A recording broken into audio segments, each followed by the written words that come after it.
Hello and welcome back to Mighty Mac Week in Review Season 2 premiere. I'm your host Dave Molinaro, and this is a weekly show that's going to highlight all things Immaculata Athletics, from highlights to interviews. All fall sports started this week with field hockey hosting Widener. Let's take a look at the highlights. Early in the first half, with the Mighty Macs on the offensive, Ashley O'Donnell fires a shot that went just wide. The teams went into the locker room tied at 0. In the middle of the second half, Tiff Lockfeld gets the assist off the penalty corner to Ashley O'Donnell, which ultimately ended up being the game winner as the Mighty Macs took the win over Widener 1-0. Here with senior captain Ashley O'Donnell. Ashley, you scored today, had a good game. Congratulations. Thank you. So Widener controlled it the first half. What halftime adjustments did we have to make?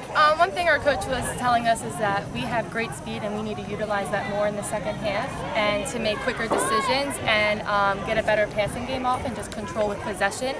And I think we did that very well in the second half, and we really started working as a unit and filling in all the gaps, and it was beautiful, and it came together very well.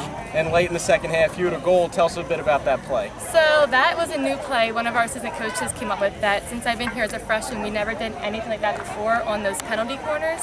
And we were prepared with a whole different setup, and then we went ahead and tried it, and it worked, and it was awesome. And you got the game-winning goal. Congratulations. Yes, thank you. Thank you for joining us.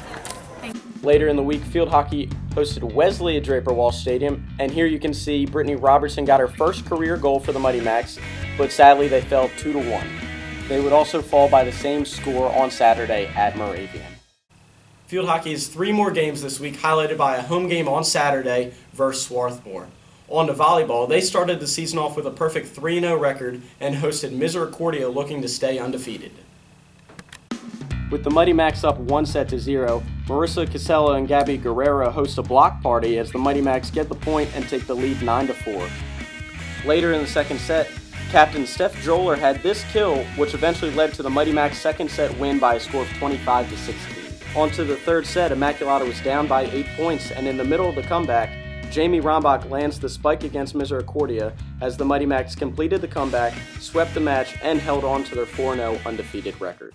Volleyball looks to stay undefeated against Penn State Berks on Tuesday at Alumni Hall. Let's kick it. Onto the pitch. Women's soccer opened their season this week. Here are the highlights. With a scoreless game at Draper Walsh Stadium, goalie Meg McKernan makes this diving save to keep the score tied at 0. Off the Nittany Lion corner, goalie Meg McKernan makes another fantastic diving save, but later in the game, the Mighty Macs did fall to the Nittany Lions 4-0. Men's soccer began their season with 3 road matches at Alvernia, Albright, and Moravian, where they accumulated a record of 0-2-1.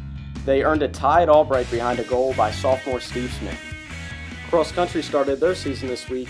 Angel Chamal Rodriguez won the first 2 races of the season at the Del Val Invitational and Cairn Invitational. Women's cross country won their first meet of the season at the Del Val Invitational, with 3 runners finishing in the top 10. They were led by Diana Cusick with her 3rd place finish. Women's soccer hosts Delaware Valley later this week on Thursday, and men's soccer has their home opener Wednesday versus Arcadia. Women's tennis started off undefeated and look to remain that way with 3 matches later this week. That's all for this week. Thank you for joining me on Mighty Mac Week in Review. My name's Dave Molinaro, and go Macs.